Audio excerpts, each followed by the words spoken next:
चलते रहे हम तुम और हो गए ये रास्ते जुदा, कहाँ मिले झूले और कहाँ पे किया अलविदा। वो तुम्हारी बड़ी बहन है, अगर उसने कुछ तल्ख बातें कर ही दी तो इससे क्या फर्क पड़ता? अब्बा, मुझे उनकी बातों से दुख नहीं हुआ, तकलीफ तो इस बात से हुई कि आपने मुझसे इतनी बड़ी बात छुपाई। भाई साहब, मुझे मेरे बाप की निशानी में वो घर चाहिए। मत भूलो कि तुम्हारा बाप मेरा भी बाप था। तो फिर क्या तुम्हें जहरा को ब्याहना नहीं है? कौन सी ऐसी माँ होगी जो अपनी बेटी को लाल जोड़े में नहीं देखना चाहती? अगर आज आप उनकी सब शर्तें मान लेंगे तो कल को नई शर्त रख देंगी आप आपके सामने। देखो नफीस, बेटी के बाप को इतना ज्यादा नहीं सोचना चाहिए।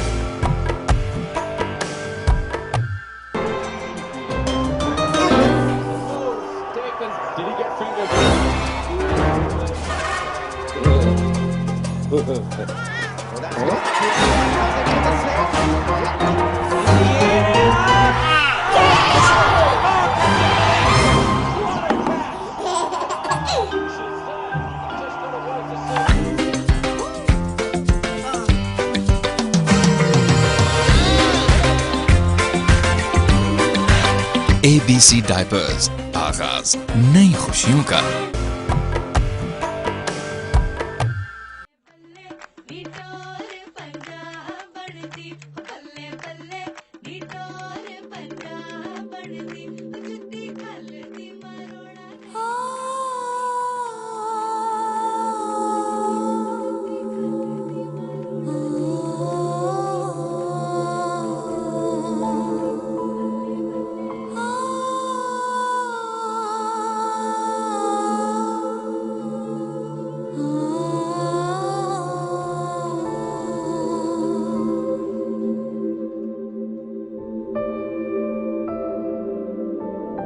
मुझे तुमसे उम्मीद नहीं थी, तो मेरे शादी के मौके पे भी ऐसा ही करोगी?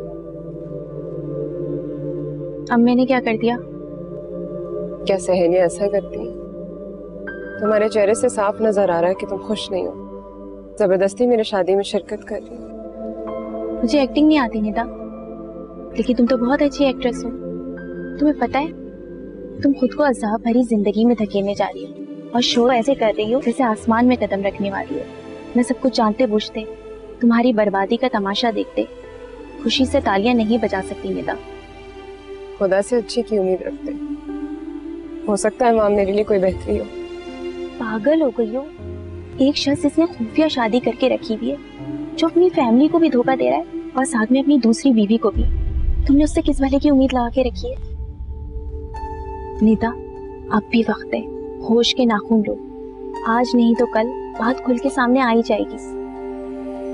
नहीं खुलेगी, और अगर खुलेगी तो मुझ पे ही खुलेगी। जब मैं उसकी बीवी बनूंगी तो उसके घर का राज अपने तक रखूंगी, अपने मैके वालों को कोई परेशानी नहीं दूंगी।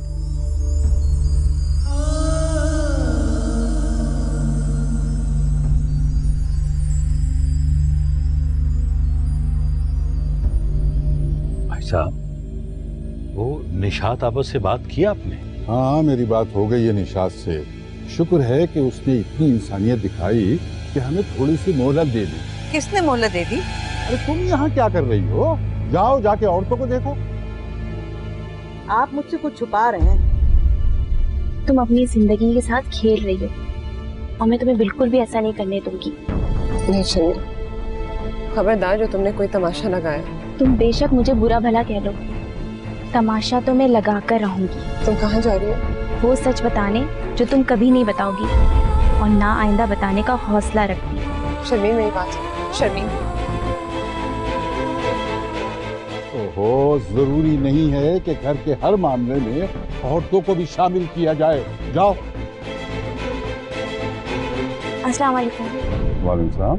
भाई साहब, ये निदा की दोस्त है शर्मीन, माशाल्लाह बहुत अच्छी बच्ची है। मुझे आप लोगों से कुछ बात करनी है। अच्छा, तो दुल्हन ने कोई फरमाइश की है वो भी बता दो। जहाँ ताया ने इतनी फरमाइशें पूरी की हैं वो भी कर देंगे। उसने क्या फरमाइश करनी है? वो तो इतनी बड़ी बात पे भी अपना मुंह सीकर बैठी है, लेकिन मुझसे चुप नहीं रहा जा रहा। मैं आपको बताना चाहती हूँ कि जो कुछ भी हो रहा है ना तो उसके लिए ठीक है ना आप सब लोगों के लिए। तुम शादी के बारे में कुछ कहना चाह रही हो? लो, माइयों पर बैठी दुल्हन ये पैगाम भिजवा रही है अपनी सहेली के हाथ कि वो इस रिश्ते से खुश नहीं है। ऐसा कुछ भी नहीं है, मुझे उसने ऐसा कुछ भी नहीं कहा है, बल्कि वो तो मुझे रोक रही थी कि मैं आप लोगों को ये बात ना बताऊं। लेकिन अंकल, मैं आप लोगों को धोखा खाते नहीं देख सकती। देखो बीबी, अब बस तुम चुप रहो जहरा की माँ, मुझे बात करने दो बच्ची से। हाँ बेटा, कहो क्या कहना चाह रही हो? मुझे निदा के होने वाले शौहर के बारे में एक ऐसी हकीकत पता चली है जिसको जानने के बाद आप कभी नहीं चाहेंगे कि आप अपनी बेटी की शादी उससे करें। मैंने निदा से भी कहा था कि आपको ये बात बता दे, लेकिन शायद वो आप लोगों को तकलीफ पहुंचाने से डरती है। देखो, पहेलियां मत बुझवाओ, जो हकीकत है, जो सच्चाई है वो बताओ। आखिर क्या मामला है? आपका भांजा पहले से शादीशुदा है।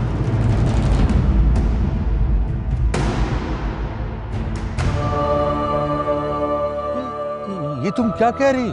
बगैर सबूत के मैं इतनी बड़ी बात कभी भी अपने मुंह से ना निकालती अंकल। मैं उस लड़की को जानती हूँ और ये भी कि वो लोग कहाँ रहते हैं। अगर आप चाहें तो मैं पूरी बात आपको डिटेल में बता सकती हूँ। अगर मेरी बात में 1% भी झूठ निकला तो आप लोग जो सजा देंगे मुझे मंजूर है।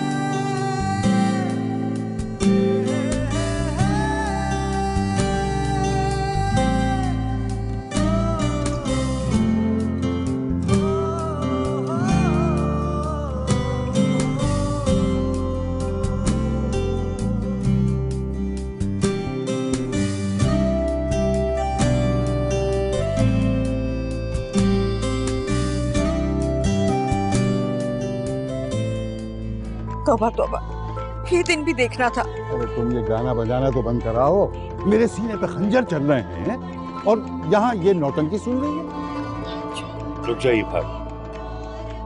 भाई साहब, घर में सब मेहमान मौजूद हैं, क्या जवाब पेश करेंगे? किस किस के सवाल का जवाब देंगे हम?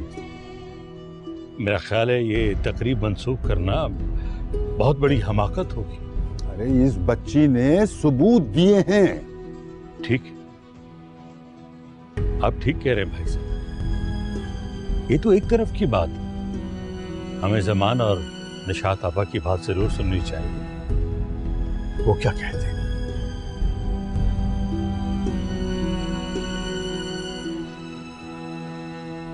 ये तुमने ठीक नहीं किया शर्मीन, मेरी एक नहीं सुनी तुमने। मैंने अपने दिल की सुनी है निदा। क्या मिला तुम्हें मेरे बड़ों को तकलीफ देकर? कितने खुश थे वे, हल्का महसूस कर रहे थे वो, ऐसे जैसे उनके कंधे एक बोझ से आजाद होने वाले। लेकिन तुमने तो उनके कंधों पे एक पहाड़ तोड़ डाला शर्मीन। वो इस बोझ से आजाद नहीं होने जा रहे थे, बल्कि वो एक बड़े बोझ तले दबने जा रहे थे, पछतावे का बोझ। और निदा, तुम्हें ऐसा लगता है कि तुम्हें दुखी देखकर क्या वो मुतमईन रहते? मुझे तो ये सोच सोच के डर लग रहा कि बाहर इतने जो सारे लोग खड़े हुए, बड़े अब्बा उन्हें क्या जवाब देंगे।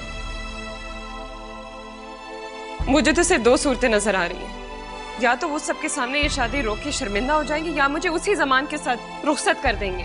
दोनों सूरतों में उन्हें दुख होगा ना, तो तुम्हारी बातों का क्या फायदा? निदा, मेरी बात को प्लीज समझो। मुझे तुम्हारी कोई बात नहीं सुननी, बहुत बड़ी गलती की है तुमने। चली जाओ यहाँ से, मुझे तुम्हारी शक्ल कभी नहीं देखनी। निदा, बेटा, कोई अपने मौसनों के साथ ऐसा सलूक करता है? अरे बेटा, शर्मीन ने सच्चाई बताकर कोई गलती नहीं की, बल्कि गलती तो तुम कर रही थी ये सब बातें छुपाकर। निदा, अगर बच्चों को कोई तकलीफ हो वो अपने माँ बाप को नहीं बताएंगे तो क्या गैरों को बताए? शर्मीन बेटा, मैं तुम्हारा शुक्रगुजार हूं कि तुमने आने वाले वक्त से पहले हमें आगाह कर दी। जीती रहो बेटा।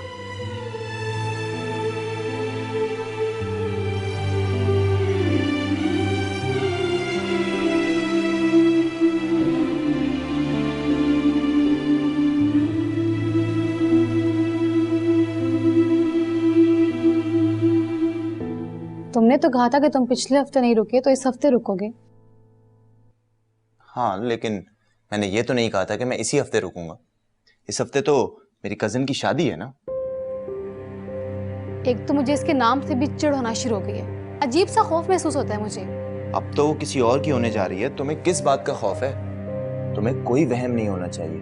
देखो, प्रॉब्लम ये है कि मेरी अम्मी के ऊपर खानदान वालों का प्रेशर है। एक दफा ये शादी हो जाए फिर कोई प्रॉब्लम नहीं है, फिर हम अपनी शादी भी जाहिर कर सकते हैं। बस ये आखिरी कांटा बीच में से निकल जाए, हम दोनों ये मुल्क ही छोड़ के निकल जाएंगे। पता नहीं, फिर भी मुझे डर लगा हुआ है, कहीं कोई फिल्मी सिचुएशन ना पैदा हो जाए। कैसी फिल्मी सिचुएशन?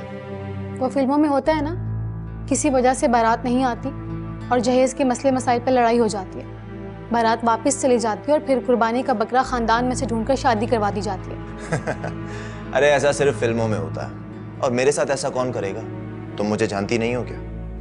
हाँ, रही बात निदा की शादी की, तो वो नहीं टूटेगी, अपने मुकर्ररा वक्त पर होगी और उसी लड़के के साथ होगी जिसके साथ होने वाली है। ठीक है? चलो मैं जा रहा हूं, ख्याल रखना अपना। ठीक है, बाय।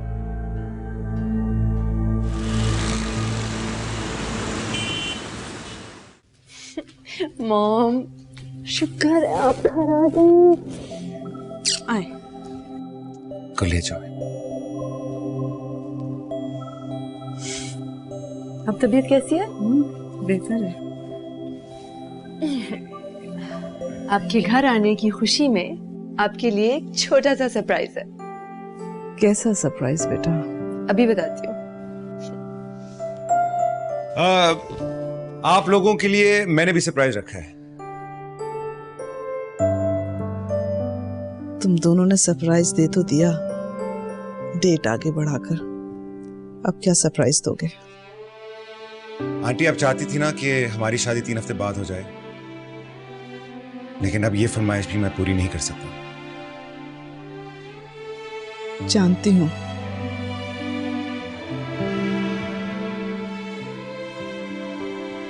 क्योंकि हमारी शादी 1 हफ्ते बाद होगी। क्या?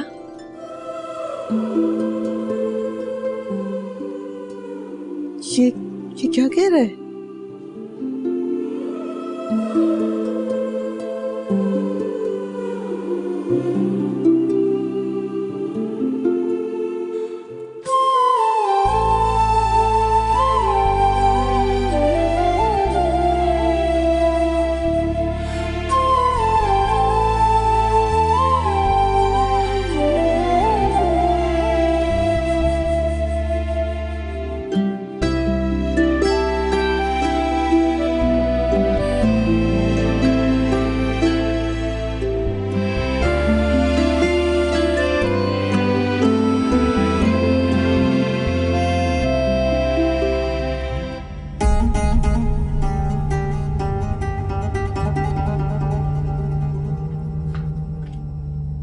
भाई साहब, आप? नफीस भाई साहब, आप यूं अचानक? आप मुझे फोन कर देते, मैं एहतमाम करवाती। तुमसे एक बहुत जरूरी बात करनी है जो फोन पे नहीं हो सकती। जी जी, आप बैठिए तो सही। मैं यहाँ बैठने के लिए नहीं आया, मैं सिर्फ एक खास बात की वजाहत चाहिए। जी कहिए। क्या तुम जमान की खुफिया शादी से आगाह हो? मैंने भी समझौता किया अपनी बेटी के मामले में। अगर तुम कर लोगे तो कौन सा पहाड़ टूट पड़ेगा? निशात,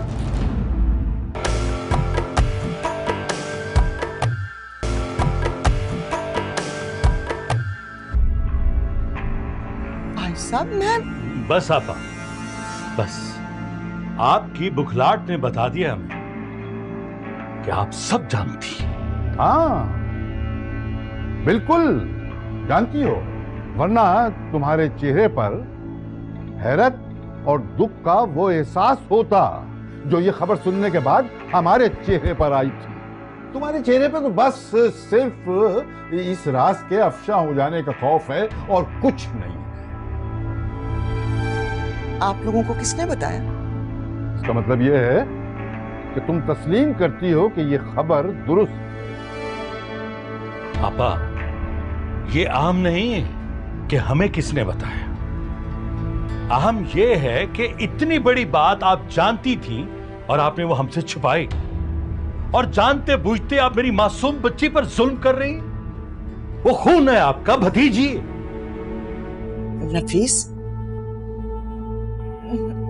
भाई साहब समझाइए नफीस को कि जवानी में बच्चों से गलतियां हो जाती हैं, जज्बात में आकर। ऐसा कौन सा पहाड़ टूट पड़ा है? वाह, मेरी बच्ची की जिंदगी बर्बाद हो रही है और आप उसे गलती का नाम दे रही। पापा, आपकी भी एक बेटी, क्या आप अपनी बेटी की शादी ऐसे शख्स से करना चाहेंगे जिसकी पहले से बीवी हो? बताइए। नफीस, तुम्हें क्या पता मेरे भाई के लोग कैसे कैसे राज लेकर घरों में बैठे हुए हैं। आज के जमाने में हम जैसे वफादार लोगों को भी समझौते करने पड़ते हैं। मैंने भी समझौता किया अपनी बेटी के मामले में। अगर तुम कर लोगे तो कौन सा पहाड़ टूट पड़ेगा? तुम्हारा दिमाग तो नहीं खराब हो गया? तुम बजाय अपने बेटे की गलतियों का एतराफ करने के, तुम उसके करतूतों पे पर्दे डाल रही हो, और तुम ये चाहती हो कि हम भी उसके करतूतों को दरगुजर कर दें। अब आप लोग क्या चाहते हैं? इस बात को जवाब बनाकर आप अपनी बेटी को घर पे बिठा देंगे। इससे नुकसान किसका होगा? मेरा? जमान का? नहीं, आप लोगों का ही नुकसान है। नुकसान तुम्हारा भी होगा निशात, तुम्हारा भी नुकसान होगा। सारे खानदान में तुम्हारी इज्जत, तुम्हारा वकार कम हो जाएगा। और तुम क्या समझती हो कि हम इस बात को ठंडे दिल से पी जाएंगे?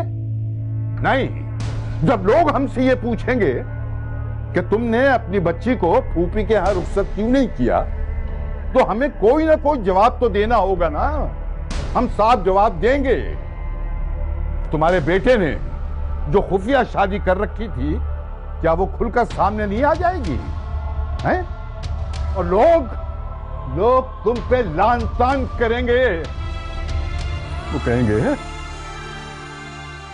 कि जो बच्ची बचपन से तुम्हारे बेटे के साथ मंसूब थी, उसके साथ तुम लोगों ने इतनी ज्यादती क्यों की?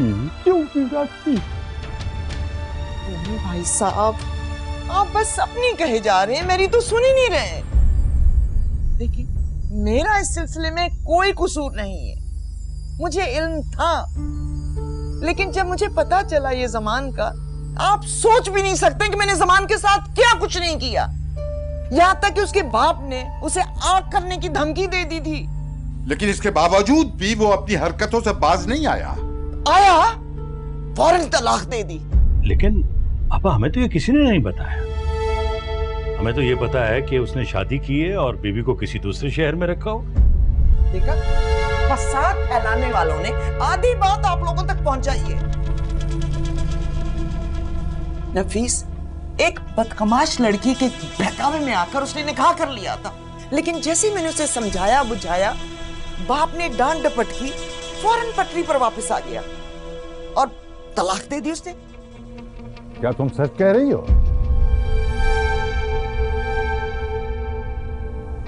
मैं आपसे झूठ बोलूंगी क्या? अच्छा ठीक है, मैं जमान से मिलना चाहूंगा। मैं उसकी जबान से ये इतराफ सुनना चाहता हूं कि अब उसका उस लड़की के साथ कोई ताल्लुक नहीं है। तभी मुझे इत्मीनान होगा। कहाँ है वो?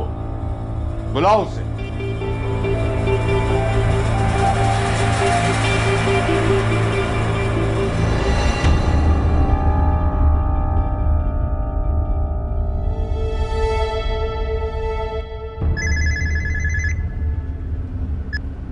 हेलो, कहाँ हो तुम और अब तक पहुंचे क्यों नहीं हो? आ रहा हूँ अम्मी। एक तो आपने कल से मुझे तंग करके रखा हुआ है, फोन पर फोन, फोन पर फोन। आखिर हो क्या जाता है आपको? मुझे तो कुछ नहीं हुआ है, होगा तो अब। अब पता चला ना तुम्हें कितनी बड़ी आफत गले में पड़ गई है तुम्हारे। कौन सी मुसीबत? तुम्हारे दोनों मामू आए बैठे हुए घर पर और तुमसे मिले बगैर जाएंगे नहीं यहाँ से। फौरन पहुंचो और सुनो, जो मैं तुम्हें बता रही हूं ना, तुमने वही कहना है। ठीक है अम्मी, पहुंच रहा हूँ। अल्लाह हाफिज।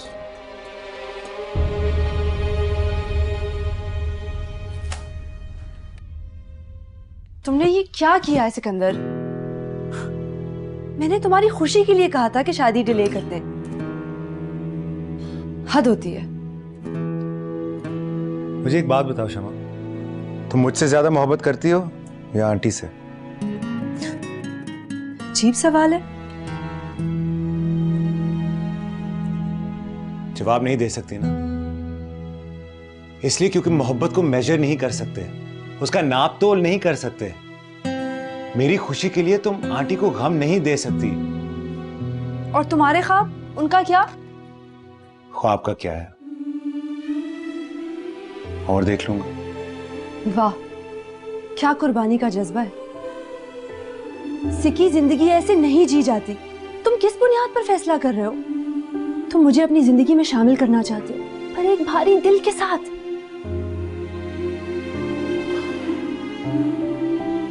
तो कैसे होता है?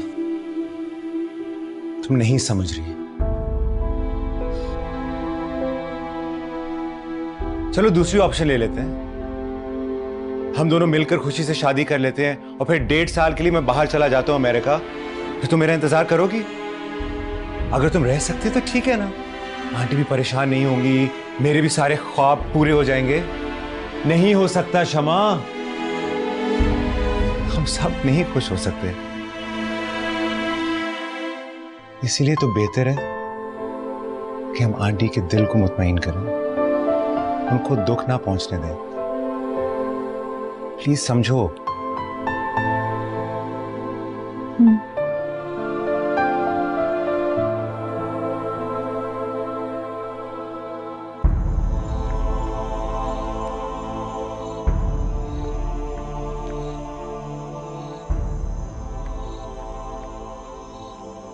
निधि, तुम्हारे अब्बा कहाँ चले गए? इतनी रात होगी, बता के भी नहीं गए। लो, यहाँ कयामत के पहाड़ टूट गए और इनको कुछ खबर ही नहीं है। ये अपने तालियां पीट पीट के लड़कियों के साथ गाने गा रहे हैं। तुम बताओ अब इन्हें। खैर निदा, मेरी अभी बात हुई थी तुम्हारे ताया अब्बू से फोन पर। उन्होंने निशात को आड़े हाथों लिया है। लेकिन ताई अम्मी, वो अभी तक वापस क्यों नहीं आए? अब वो गए हैं तो कुछ करके आएंगे ना। खानदान के बुजुर्ग हमारे साथ हैं और होना भी चाहिए, आखिर को हम बेटी वाले हैं। अब फजर के बाद पंचायत बैठेगी, निशात और जमान की तरफ से तसल्ली होगी तो फिर वो आएंगे। अरे अब हम ऐसे हल्के भी नहीं हैं कि सर झुकाकर उसकी हर बात माने।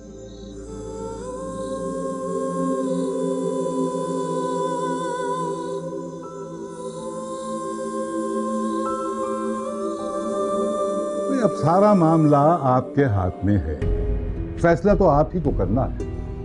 हजरत, मामला तो गंभीर है, परसों शादी है, ये मामला तुम इधर लेके आ गई, तशवीश तो होगी कि नहीं?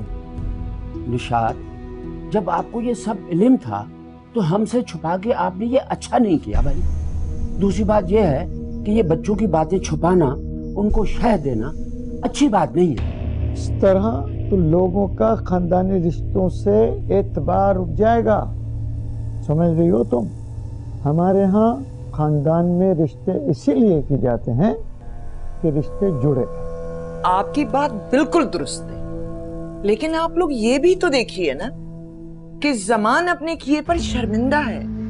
अब इसका उस लड़की से कोई ताल्लुक ही नहीं है, तो फिर आप लोगों को क्या एतराज है? अब तो ये मामला अनीस मियां, नफीस मियां के दरमियान है। देखिए, मैं तो अपना मामला भाई साहब के सुपुर्द करता हूँ, क्योंकि मेरी बेटी निदा पर मुझसे ज्यादा हक भाई साहब का। जो ये फैसला करेंगे मुझे मंजूर है। लेकिन मैं कोई भी फैसला करने से पहले अपनी तसल्ली करनी चाहता हूं। जमान, तुम सब लोगों को ये यकीन दिला सकते हो कि तुम्हारा अब उस लड़की के साथ कोई ताल्लुक नहीं? मामू, मैं आपको यकीन दिलाता हूँ, पहले भी ये बात ना बताने की यही वजह थी कि जब किस्सा ही खत्म हो गया तो मैं आपको क्या बताऊं। और अब तो वैसे ही ये चैप्टर क्लोज हो चुका है ना। मामू, हमदर्दी में निकाह करके फंस गया था, अब उससे कोई ताल्लुक नहीं। और मुझे अपनी गलती का एहसास है, और जब अम्मी ने मुझे समझाया तो अब तो कोई रिश्ता ही नहीं है उससे मेरा। इसकी क्या गारंटी है कि तुम ये गलती दोबारा नहीं दोहराओगे? मामू, मैं यकीन दिलाता हूँ कि निदा को मैं किसी किस्म की कोई तकलीफ नहीं होने दूंगा। मैं अम्मी के सर की कसम खा के कहता हूँ कि निदा के बाद मेरी जिंदगी में दूसरी कभी कोई लड़की नहीं आएगी। ठीक है, तुम हमारा खून हो इसलिए तुम पे यकीन करता हूं मैं। और वो भी हमारे खानदान में मर्द कौल देकर फेरा नहीं करते। और तुमने तो अपनी माँ की कसम खाई है। भाई साहब ठीक कह रहे। कौन ना खलफ होगा जो माँ की झूठी कसम खाए। अब तो सिवाय एतबार के और कोई चारा नहीं। बस तब ये तय पाया कि शादी की सारी रसूमात मामूल के मुताबिक की जाएं और बस बच्ची को विदा करो। भाई शुक्र खुदा का, सारे मामलात जो है वो खुश उसलूबे के साथ तय पा गए। आप सबको मुबारक हो। जी आपको भी खैर मुबारक।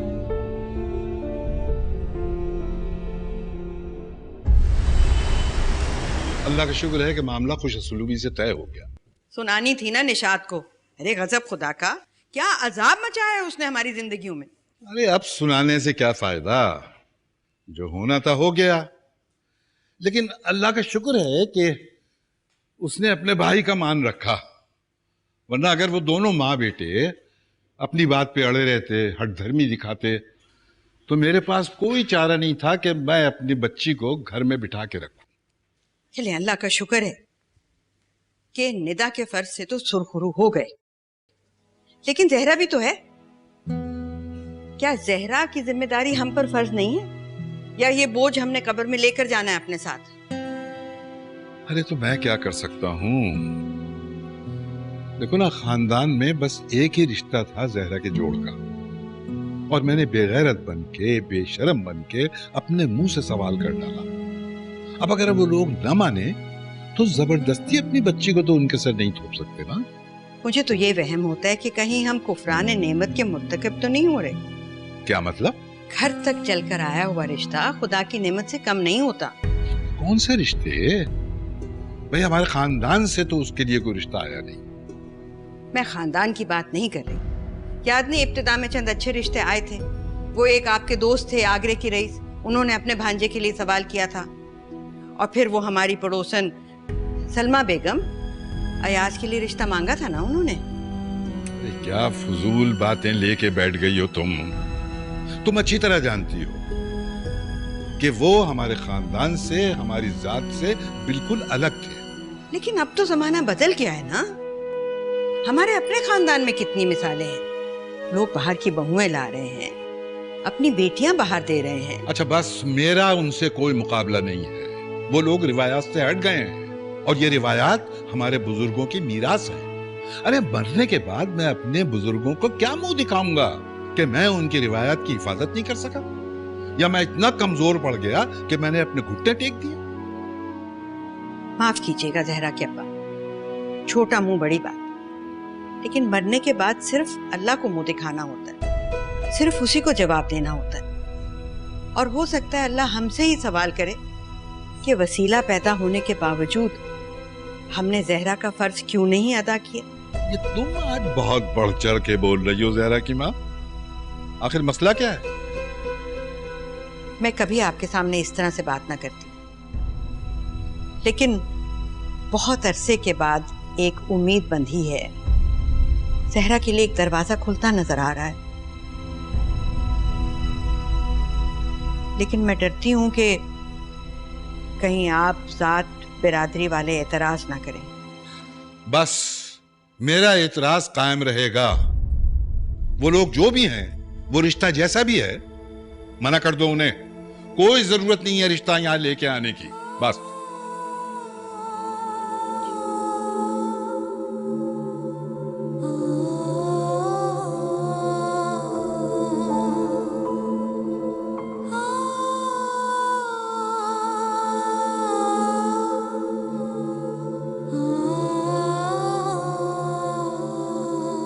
क्या करूं अम्मी अब मैं? इसका एक आसान हल है, उस लड़की को तलाक दे दो।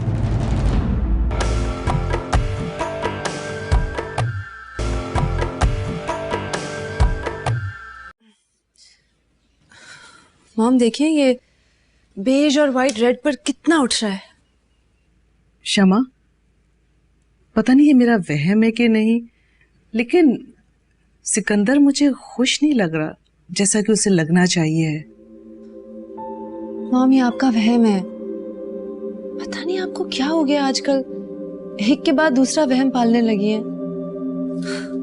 सब कुछ आपकी खुशी के लिए हो रहा है और आप ही खुश नजर नहीं आ रहे।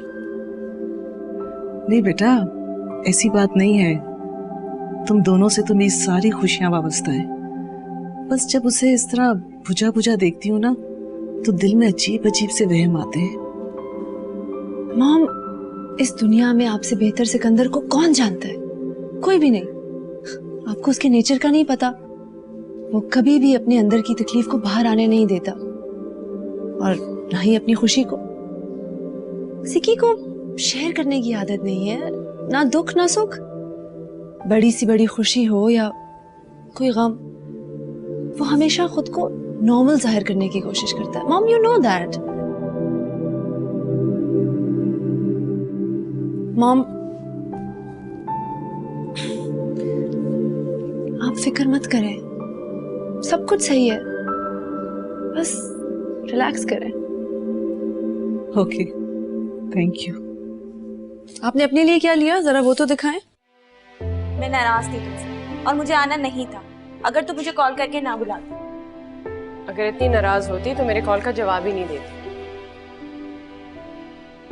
अच्छा अब दूर करो ना अपनी नाराजगी। तुम्हें एक बात बतानी इसलिए बुलाया। पहले तो ये कि मेरी दोस्त याद है ना जो मैं ट्रिप पे मिली थी, मिशा। मीशा, आज मैंने उसको मेहंदी पे बुलाया। फाइनली तुम दोनों की मुलाकात हो जाएगी और मुझे पता है तुम दोनों की अच्छी दोस्ती होगी। आज मेहंदी के फंक्शन में? तुम्हारे कहने का मतलब है कि इतना सब कुछ हो जाने के बावजूद आज मेहंदी होगी और कल शादी भी? क्या फायदा हुआ मेरा ये सब बताने का जब किसी ने इस बात पे यकीन ही नहीं किया? कैसे यकीन नहीं किया? एक फायदा हुआ ना, एक झूठ की हकीकत खुल के सामने आ गई। हकीकत खुल जाने के बावजूद तुम्हारे घर वाले तुम्हारी वहाँ शादी कर रहे हैं। निदा ये जुल्म है और मुझे तो ये समझ में नहीं आता कि उनकी ऐसी क्या मजबूरी है। तुम पूरी बात नहीं जानती ना, यही तो मैं तुम्हें बताना चाह रही हूँ। अम्मी आपके भाइयों से माफी तक तो मांग ली मैंने, अब और क्या करवाना चाहती हैं आप? आपके ताया चाचा मामू पता नहीं कौन कौन मुझे डांट डपट करते रहे और मैं खामोशी से सुनता रहा। उन्हें किसने यह हक दिया कि मेरी जाती जिंदगी में दखल दे? जमान, शरीफ खानदानों के यही तौर तरीके होते हैं। तुम कोई यूरोप में नहीं बैठे हो जहां इंसान कुछ भी करता रहे हो, कोई रोकने टोकने वाला ना हो। यहाँ तो मामूली से मामूली लफ्जिश भी पकड़ में आ जाती है। हम खानदान और जमाने से कटकर नहीं रह सकते बेटे, हमें वही करना पड़ता है जो सबको पसंद हो। और मेरी पसंद नापसंद उसकी कोई हकीकत नहीं है। मेरा मेरी जिंदगी पर कोई हक नहीं है, सिर्फ आप लोगों का हक है। तुम तो ऐसे कह रहे हो जिससे तुम पर बहुत बड़ा जुल्म हो रहा है। अपनी शराइत पर तुम ये शादी कर रहे हो, करोड़ों रुपए की जायदाद अपने नाम करवाकर फिर भी वावेला मचा रखा है। ठीक है, तुम्हें वो लड़की बहुत अजीज है, जाओ उसके पास और जाओ जाके जियो अपनी जिंदगी। पता ना उसे मोहब्बत तो कुर्बानी मांगती है, तो दो अपनी आसाइशों और ख्वाहिशों की कुर्बानी। ससुराल से मिलने वाली करोड़ों की जायदाद के ख्वाब देखना छोड़ दो और बाप और दादा से विरासत को भूल जाओ। ये क्या कह रही हैं अम्मी आप? जाहिर है तुम पूरे खानदान के खिलाफ जाओगे तो मैं तो तुम्हारी नाजायज बातों में तुम्हारा साथ नहीं दूंगी। तुम्हारा साथ देके सारी जिंदगी खानदान की लांतन बर्दाश्त करूं। अब तुम खुद फैसला करो। या तो तुम खाली हाथ अपनी बीवी के पास जाओ और जाकर अपनी पसंद और मर्जी की जिंदगी गुजारो, या फिर आला से आला जिंदगी गुजारने की जो ख्वाहिशें तुम्हारे अंदर हैं उन्हें पूरी करो।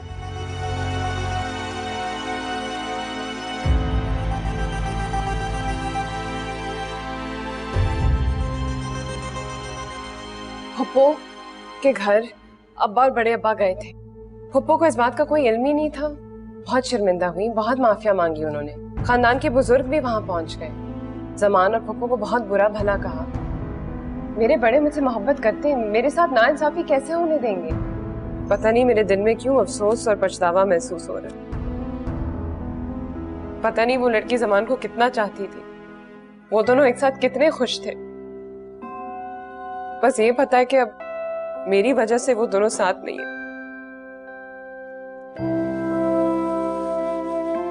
जब तुम्हारे साथ ज्यादती हुई तो तुम्हारी आंख में एक आंसू भी नहीं था, और आज तुम उस लड़की के लिए रो रही हो जिसने तुम्हारे हक पे डाका डाला। कैसा हक शर्मीन, जोड़े तो आसमानों में बनते हैं, और मुझे नहीं पता कि ज्यादा हक किसका है जमान पे, मेरा क्योंकि बुजुर्गों ने ये फैसला किया है, या उसका क्योंकि वो जमान को चाहती है। जो भी मुझे तकलीफ होती है इस बात से, मेरा बस चले तो मेरी वजह से मैं उनको अलग नहीं होने देती। लेकिन ये सब सोच के इस बात की तो तसल्ली मिलती है ना कि मेरे खानदान वालों को तसल्ली मिल रही है कि दो खानदानों के दरमियान दरार पैदा नहीं हो रही। अगर ये खुदा को मंजूर है तो ऐसा ही सही। क्या बात है शर्मी, तुम क्या सोच रही हो? मैं सोच रही हूँ जितना मैं रिदा को जानती हूँ वो इतनी आसानी से तलाक लेने वाली लगती नहीं है। उसने सारे जमाने से लड़के जमान से शादी की थी, वो इतनी आसानी से इससे दस्तबरदार नहीं हो सकती।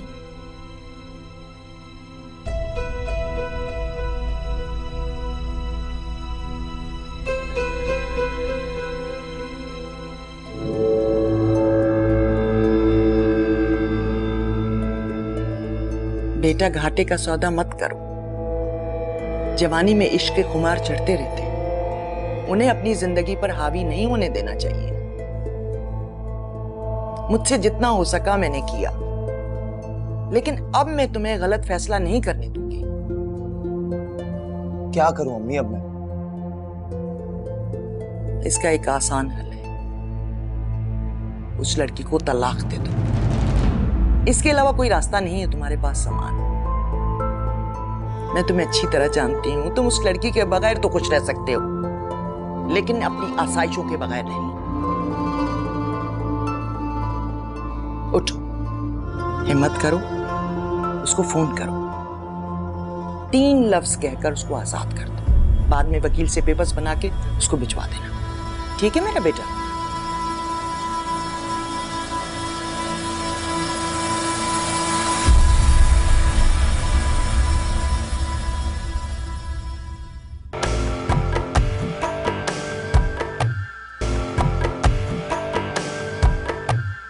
क्या रिश्ता है मेरा तुम्हारा?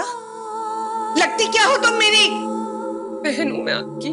ना लंबा रास्ता है, रस्म के लिए लेट हो जाएंगे हम लोग। चलते हैं और निकाह खां को भी साथ लेकर जाएंगे। निकाह आज ही हो। तलाक की शर्त पूरी करो।